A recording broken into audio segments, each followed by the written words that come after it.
While I was in prison, they made a rule that I had to order, pay for, and receive a copy of my birth certificate and my social security card. This was years, even decades before my release. And so a lot of us were frustrated because we're like, man, we're making 27 or 35 cents an hour. You want us to pay this money now and we're not getting out for 20 or 30 years.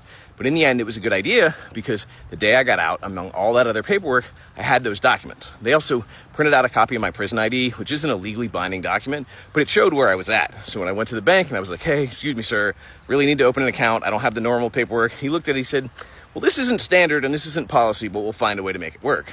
And same thing when I went to DMV to get a license. They were like, yeah, we've never seen this before, but we'll find a way to make it work. That was huge because it doesn't always happen that way.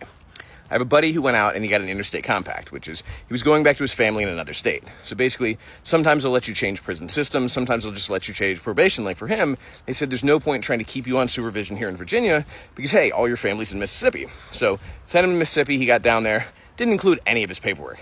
Didn't have birth certificate, didn't have social security card, didn't have anything. So when he went and tried to get a job, when he went and tried to get an ID, they were like, yeah, we can't hire you. You're undocumented. He's like, bro, I just got out of prison. Like, I'm an American citizen. They said, no, we're sorry until you get that paperwork. So he called up here, he went back and forth. It's just an insane situation. Finally, months and months later, he finally got documentation so he could get an ID, so he could legally get a job. Because for months, he was basically stuck where he wasn't able to work, but also he was required to work by his probation, and he get sent back to prison for not working, even though they hadn't provided him with the documentation. Okay, then they try to violate him for not paying off fines that they never talked to him about, because he had a probation officer here in Virginia, as well as one down in Mississippi, so he gets called for a show cause, basically called for a court hearing in Virginia. They're trying to say, oh, well, you didn't pay your fines, like you're in violation, we're going to violate you, we're going to send you back to prison. And he'd never talked to his Virginia probation officer. So he got on the phone, he said, excuse me, sir, like I'm just wondering how exactly I was supposed to know about this if you've never spoken to me.